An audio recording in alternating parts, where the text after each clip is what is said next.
Welcome to the World Report, Global Outlook. As ISIS is being decimated in the Middle East, their fighters are returning to Europe and the United States, basically unscathed, and jihadis in hiding. Maury, this is something I don't hear anyone else talking about. As we're clearing out ISIS forces in Syria and Iraq and Kurdistan in the Middle East, these guys are forced to return back to their home countries. A lot in Europe, a lot in the United States. And what's happening to them now? They're just coming back into society and floating amongst the civilization. They're much more dangerous that way. Before it was a matter of open warfare, which we were able, the United States supported the crushing of ISIS as a military force, and especially in Iraq, where 90% of the country, part of the country that they occupied, has now been reoccupied by the Iraqi forces, which aren't very good. I think supported by American power, primarily. If you recall, ISIS came in and just rolled right over the Iraqi army. When they were the JV team?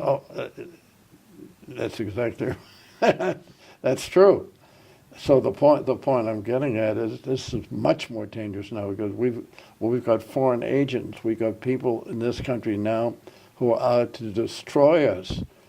You don't know, you can go down the street and some guy can shoot you. And you don't, hardened terrorists coming off the battlefield, sliding back into the civilian population. It's much more dangerous than it used to be. Now you don't know where they are and what they are. And Europe, as it tries to grapple with this, I think it's too late for them, for Germany, for Italy, for Spain. What do you say? I fully agree with you. I think, first of all, I think the European community is on the verge of disintegration. I think the Brexit, the British pulling out, they're having more and more trouble now. They're putting more and more obstacles in front of the British and say you can't do that. There's a lot of arguments going on. I think you've got the Poland and Hungary, Romania have ultra right-wing, almost fascistic heads there who are causing some problems in those countries. I think Europe... And you just mentioned off the air about the largest mosque being built in Germany. There's a mosque now that is being finished off in Cologne, Germany, that's higher than the biggest cathedral that the Germans ever had built before. So the Muslims are really, they're not behind the scenes anymore. They're wide open in Germany because they're there by the millions. I mean, look, after the Second War, when 7.5 million members of the Wehrmacht were killed in that war, nobody realized the number was that big, but it was a big chunk of the young force of Germans. They were desperate to get workers to keep their manufacturing and production going, which they did, but they got them mostly from Turkey, and they were good people, and they worked hard, and didn't try to impose their religion on the country. But the people now fast forward to 2017, 18. Well, but now you got a different type. I mean, in those days, these were people that were basically Turkish citizens or subjects or whatever you want to call it. Now you got an infiltration into Germany, which is now being very much politically influenced. There's an irony about Germany. When Otto von Bismarck, who was probably the greatest German of them all, he was the one that started the Social Security, free medical, and he was fired by Wilhelm II, who was an idiot king or emperor of Germany. And Germany lost the First War, and they lost a fair amount of territory. They lost the Second War, and they lost more territory. Do you know that they, in order to please Poland, when you still had the Soviet Union, they took off a big chunk of East Poland and gave it to the Ukraine, which now is an independent country. But to make it up to the Polish, they gave them 2 big German provinces. And in doing so, Poland now is 20 kilometers from Berlin. I didn't realize it, being a German basically by birth and influence in my early years. I couldn't believe it. 20 minutes from where I was born is now Polish. Now, I've got nothing against the Poles. My great-great-great-grandfather was a Pole, and the King John Sobieski. But the point is, they now are a more larger country, and even their population is smaller. But in geography, Poland is actually bigger now than Germany.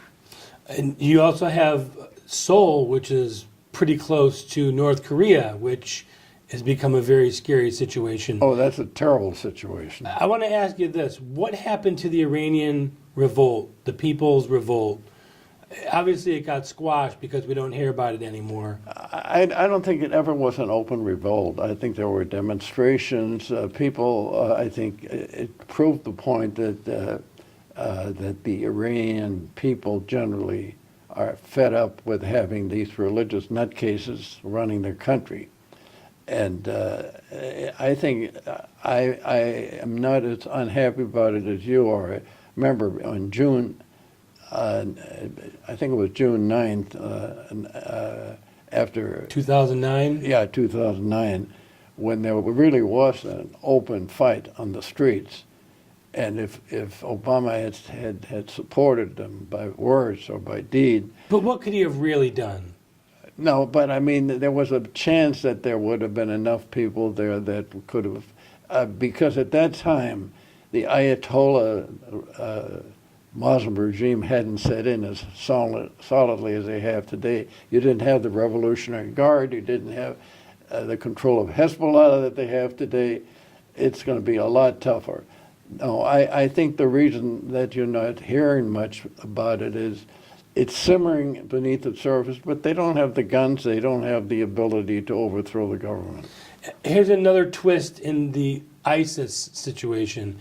As we remove ISIS from Syria and Iraq, the Iranians slowly move in with their proxies and quietly take over.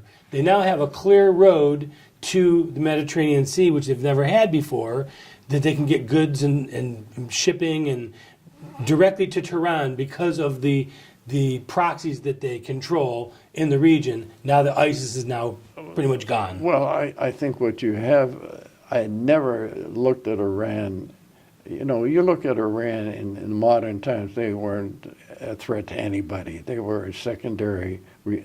First of all, they were not the Sunnis were the superior group.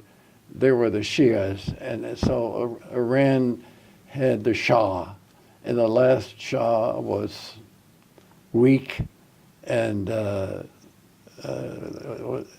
with the help of Jimmy Carter, whose security advisor said we should get the Ayatollah Khomeini into Iran to run it. He'll be tougher.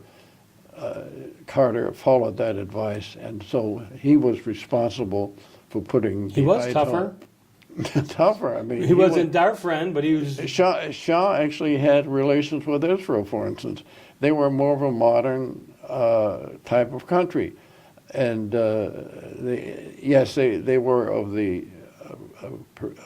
Muslim religion, the Shia segment, but they weren't trying to impose it on anybody. Well, now you're right. I mean, they have the seaport because they have Syria, they have Lebanon, they have got Hezbollah, which now controls Lebanon. Big portions of Iraq. Absolutely. And the Revolutionary Guard is like the German SS. They are strictly responsible to the Ayatollah, not to the government. That's our global outlook.